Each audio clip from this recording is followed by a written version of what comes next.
San Martín, obispo de Tours. El gran San Martín, gloria de las Galias y lumbrera de la Iglesia de Occidente en el siglo IV, nació en Savaria de Panonia. Sus padres, que eran paganos, fueron más tarde a establecerse a Pavía. Su padre era un oficial del ejército que había empezado como soldado raso. Es curioso notar que San Martín ha pasado a la historia como santo militar. Como era hijo de un veterano, a los 15 años tuvo que alistarse en el ejército contra su voluntad. Aunque no era todavía cristiano bautizado, vivió algunos años más como monje que como soldado. Cuando se hallaba cuartelado en Amiens, tuvo lugar el incidente que ha hecho tan famoso al santo en la historia y en el arte. Un día de invierno muy crudo, se encontró en la puerta de la ciudad con un pobre hombre casi desnudo, que temblaba de frío y pedía limosna a los transeúntes. Viendo Martín que las gentes ignoraban al infeliz mendigo, pensó que Dios le ofrecía la oportunidad de socorrerle, pero como lo único que llevaba eran sus armas y su uniforme, sacó su espada, partió su manto en dos y regaló una de las mitades al mendigo, guardando la otra para sí. Algunos de los presentes se burlaron al verle vestido en forma tan ridícula, pero otros quedaron avergonzados de no haber socorrido al mendigo. Esa noche Martín vio en sueños a Jesucristo vestido con el trozo del manto que había regalado al mendigo y oyó que le decía: «Martín, aunque solo eres catecúmeno, me cubriste con tu manto». Sulpicio Severo, discípulo y biógrafo del santo, afirma que Martín se había hecho catecúmeno a los 10 años por iniciativa propia y que en cuanto tuvo la visión que acabamos de describir voló a recibir el bautismo. Sin embargo, no abandonó inmediatamente el ejército. Poco después de la invasión de los bárbaros, cuando se presentó ante su general Julián César con sus compañeros para recibir su parte del botín, se negó a aceptarla y le dijo: «Hasta ahora te he servido como soldado. Déjame en adelante servir a Jesucristo. Reparte el botín entre los que van a seguir luchando. Yo soy soldado de Jesucristo y no me es lícito combatir». El general se enfurió y le acusó de cobardía. Martín replicó que estaba dispuesto a marchar al día siguiente a la batalla en primera fila y sin armas en el nombre de Jesucristo. Julián César le mandó encarcelar, pero pronto se llegó a un armisticio con el enemigo y Martín fue dado de baja en el ejército. Inmediatamente se dirigió a Poitiers, donde San Hilario era obispo, y el santo doctor le acogió gozosamente entre sus discípulos. Una noche mientras dormía recibió Martín la orden de partir a su patria. Cruzó los Alpes, donde logró escapar de unos bandoleros en forma extraordinaria. Llegó a Panonia y ahí convirtió a su madre y a algunos otros parientes y amigos, pero su padre persistió en la infidelidad. En la Iliria se opuso con tal celo a los arrianos que fue flagelado públicamente y expulsado de la región. En Italia se enteró de que los arrianos triunfaban también en las Galias y habían desterrado a San Hilario, de suerte que se quedó en Milán, pero el obispo arriano Auxencio le expulsó de la ciudad. Entonces el santo se retiró con un sacerdote a la isla de Galinaria, en el Golfo de Génova, y ahí permaneció hasta que San Hilario pudo volver a Poitiers el año 360. Como Martín se sintió llamado a la soledad, San Hilario le cedió unas tierras en el actual Ligugé. Pronto fueron a reunirse con él otros ermitaños. La comunidad, que según la tradición fue la primera comunidad monástica de las Galias, se convirtió con el tiempo en un gran monasterio que existió hasta 1607. San Martín pasó ahí 10 años, dirigiendo a sus discípulos y predicando en la región, donde se le atribuyeron muchos milagros.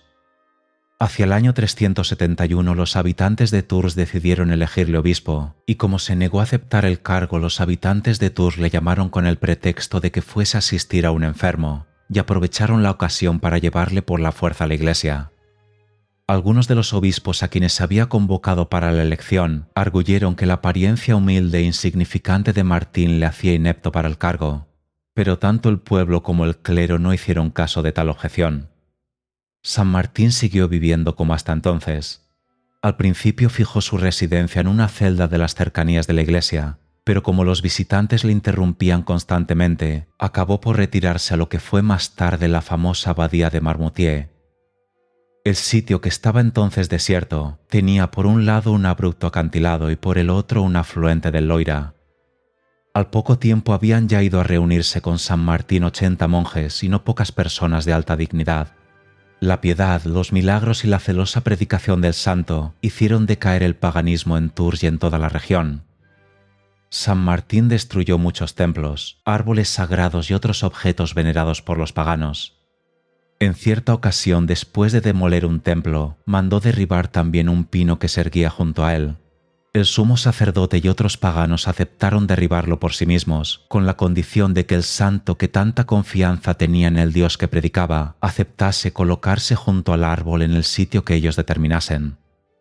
Martín accedió y los paganos le ataron al tronco.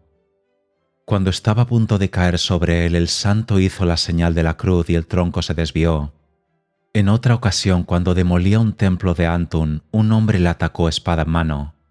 El santo le presentó el pecho, pero el hombre perdió el equilibrio, cayó de espaldas y quedó tan aterrorizado que pidió perdón al obispo. Sulpicio Severo narra estos y otros hechos milagrosos, algunos de los cuales son tan extraordinarios que el propio Sulpicio Severo dice que ya en su época no faltaban hombres malvados, degenerados y perversos que se negaban a creerlos. El mismo autor refiere algunas de las revelaciones, visiones y profecías con que Dios favoreció a San Martín. Todos los años solía el santo visitar las parroquias más lejanas de su diócesis, viajando a pie, a lomo de asno o en barca. Según su biógrafo, extendió su apostolado desde la Turena hasta Chartres, París, Antun, Sens y Vienne, donde curó de una enfermedad de los ojos a San Paulino de Nola. En cierta ocasión en que un tiránico oficial imperial llamado Aviciano llegó a Tours con un grupo de prisioneros y se disponía a torturarlos al día siguiente, San Martín partió apresuradamente de Marmoutier para interceder por ellos. Llegó cerca de la medianoche e inmediatamente fue a ver a Aviciano, a quien no dejó en paz hasta que perdonó a los prisioneros. En tanto que San Martín conquistaba almas para Cristo y extendía pacíficamente su reino, los priscilianistas, que constituían una secta gnóstico-maniquea fundada por Pristiliano, empezaron a turbar la paz en las Galias y en España.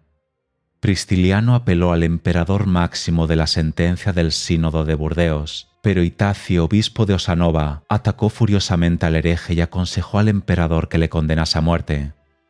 Ni San Ambrosio de Milán ni San Martín estuvieron de acuerdo con la actitud de Itacio, quien no solo pedía la muerte de un hombre, sino que además mezclaba al emperador en los asuntos de la jurisdicción de la Iglesia. San Martín exhortó a Máximo a no condenar a muerte a los culpables, diciéndoles que bastaba con declarar que eran herejes y estaban excomulgados por los obispos. Pero Itacio, en vez de aceptar el parecer de San Martín, le acusó de estar complicado en la herejía.